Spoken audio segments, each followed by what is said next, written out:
Hi friends, எல்லோருக்கும் வணக்கம். இப்போ தான் மளிகைத்தலை கொண்டு போய் வியாபாரம் பார்த்து வந்துட்டுங்க வீட்டுக்கு. இப்போ பாருங்கள், நாங்கள் என்ன காலையில் சாப்பிட்றோம் பாருங்கள். பப்பாளி பழம் ஒரு அக்கா கொண்டு வருவாங்க. நான் நிறைய டைம் வாங்குவேன், ஆனால் எல்லாம் வேஸ்ட் பண்ணிடுவேன். இந்த டைம் எங்கள் பாப்பாவுக்கு, பெரிய பாப்பாவுக்கு நானும் உதயம் வந்திருக்குங்க. பப்பாளி சாப்பிட்ற இந்த டைம் தான் நாங்கள் வேஸ்ட் ஆகாத அக்கட்டரியாவது நாங்கள் சாப்பிட்றோங்க. பப்பாளி பாருங்க, தெரியுதுங்களா?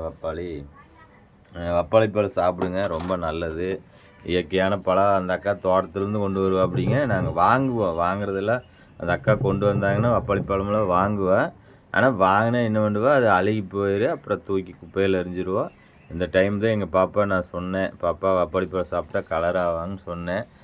அதனால் அவள் சாப்பிட்ருக்குறாங்க. ஏன்னா அவளுக்கு ஒரு தாழ்வு மனப்பான்மை, நம்ம கொஞ்சம் கருப்பாக இருக்குதுன்னு அவளுக்கு ஒரு தாழ்வு மனப்பான்மை. அவள் பின்னால் நின்றுட்டு என்னை இது பண்ணிகிட்டு இருக்கிறா. ஆனால் அப்படி கிடையாது.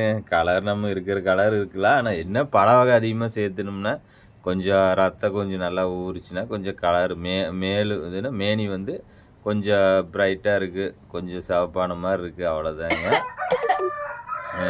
பப்பாளி பழம் கண்டிப்பாக சாப்பிடுங்க, ரொம்ப நல்லது. பப்பாளி பழத்தில் ஏகப்பட்ட சத்து இருக்குங்க. வைட்டமின் சி சத்து இருக்குதுன்னு நினைக்கிறேன். என்ன சத்து இருக்குது? Vitamin C. வேறு சாப்பிட்னால என்ன ஆகுது சொல்லு?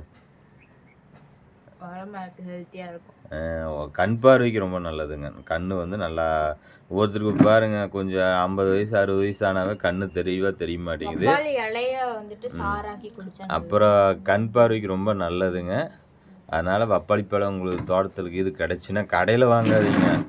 இங்கே தோட்டத்துக்கு இது பக்கத்தால் மரம் இது மாதிரி இருந்தால் வாங்க. கடையில் வந்து அது காயாக பொறிச்சு பழுக்க வச்சுருவாங்கன்னு நினைக்கிறேன். இனிப்பே இல்லைங்க, இது நல்லா இனிப்பாக இருக்குது, சர்க்கரை மாதிரியே இனிக்குதுங்க. நான் ஒரு கீத்தை சாப்பிடலான்னு பார்த்தா ருசியை பார்த்துட்டு 2 கீத்தாவே எடுத்து சாப்பிட்டேன். சஞ்சனாவுக்கு இல்லைன்னு நினைக்கிறேன், அவளுக்கு ஒரு 2 கீத்தாக இருக்குது. வந்தால் பாப்பு, இல்லைன்னு அதை நான் சாப்பிடுங்க. அப்படி போயிட்டுருக்குங்க. எல்லாம் இன்றைக்கி என்ன சாப்பாடு செஞ்சீங்க? இன்றைக்கி எல்லாம் வேலைக்கு கிளம்பியிருப்பீங்கண்ணே. மேதினால எல்லாம் ரெஸ்ட் எடுத்துருப்பீங்க. இன்றைக்கி வேலைக்கு கிளம்பியிருப்பீங்க. நானும் பாருங்கள், நீங்கள் கேனு தான் பாருங்கள், காலி கேனாக இருக்குது, ஃபுல்லாமே காலி கேனு. நானும் இது வந்து லோடு கொண்டோணுங்க. லோடு பண்ணிவிட்டு நான் எல்லாத்துக்கும் போட்டு அப்புறம் சாயந்தரம் ஏதாவது கீரையும் மல்லித்தலையும் எடுக்கணுங்க. நெக்ஸ்ட்டு அடுத்த வீடியோ நம்ம பார்க்கலாங்க. எல்லாத்துக்கும் பாய்.